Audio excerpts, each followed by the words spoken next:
what is an equivalent ratio? An equivalent ratio is two ratios that express the same relationship. And we find these by using multiplication. For example, we might have as our ratio 1 to 7, and we want to give an equivalent relationship that has something to 21. So what I'm going to do here is I'm going to take this and I'm going to write it in fraction form instead of the format where we have the colons. All right, so I'm going to come over here and I'm just going to write the 1 to 7 as a fraction. I'm going to put the equal to in the middle. And then you want to be careful here because you are looking for the number that's on the top, and the number on the bottom is going to be 21. All right, so I'm looking for this number. I think I'm going to just call it x so that I have something to solve for. Okay, so in other words, I'm sort of putting an x right here, and then I'm going to solve for that x. So I'm setting my two ratios equal to each other. And then the best way to solve this is to solve it using a cross-multiplying technique.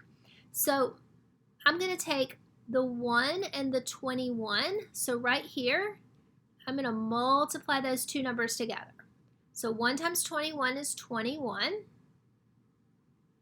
And then I'm going to do the same thing in the other direction. So 7 times x is going to be 7x. Right? And then my goal is to solve for x, to figure out 7 times what is going to give me 21. And you probably already know that that's going to be 3. But if you don't know it, then you could come in here and you could divide both sides by 7, which will cause these 7s to cancel out. 21 divided by 7 is 3, is equal to x. And then we could come back up here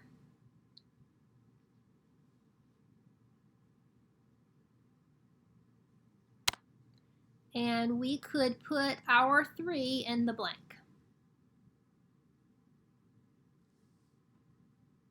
All right, let's try that again. So now we have, for our second one, we have 2 to 5. So I'm going to put that right here. So I've got 2 over 5. And I have that equal to a ratio. Again, let's put the x right there. So 4 over x.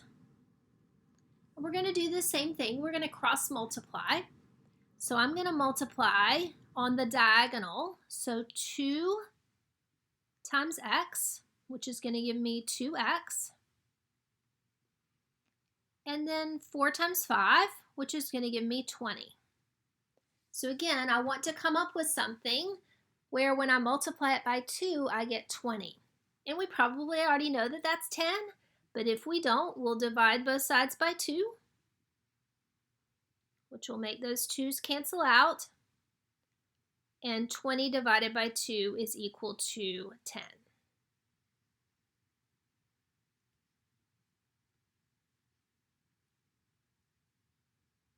So those are now equivalent ratios.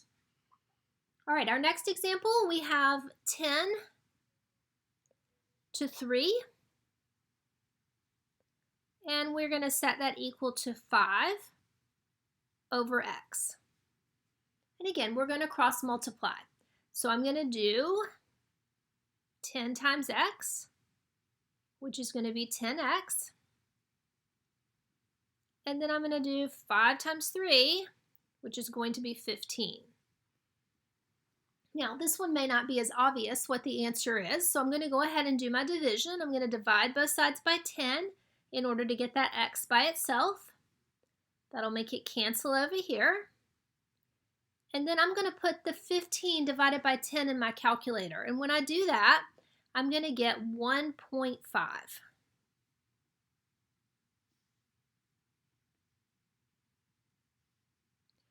And so 10 over 3 is equivalent to 5 over 1.5.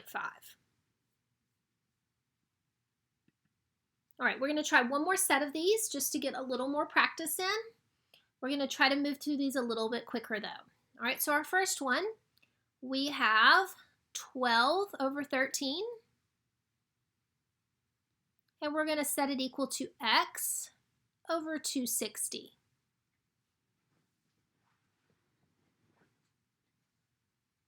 All right, so we need to cross multiply. So when I multiply 12 times 260, I'm going to get 3,120. And I'm using my calculator there. And then 13 times x is going to give me 13x. And then I'm going to need to divide both sides by 13, which allows the 13s to cancel. And 3120 divided by 13 on my calculator is going to be 240.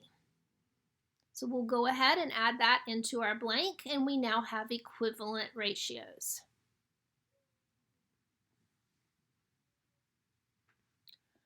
So our next one, we have 5 over 9. We're going to set it equal to x over 13.5. And this is the first one that we've seen with a decimal, but we're using our calculator, so it really shouldn't be a big deal. All right, so I'm going to start by multiplying 5 times 13.5. Right, so 5 times 13.5 is 67.5. And then I'm going to multiply 9 times x, which is going to give me 9x. And again, we want to get the x by itself, so we're going to divide both sides by 9. And when I say 67.5 divided by 9 on my calculator, that's going to give me 7.5. On this side, they're going to cancel out, leaving me just the x. So my answer here will be 7.5.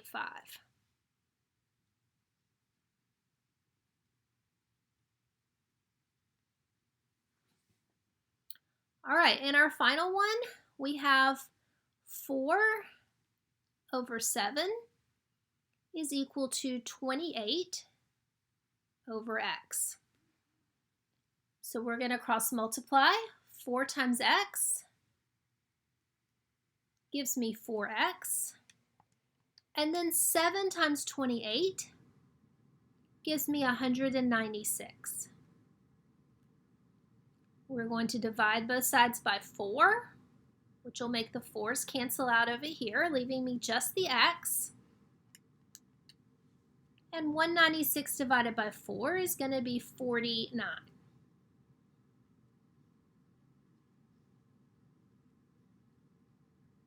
And so again, now we have equivalent ratios.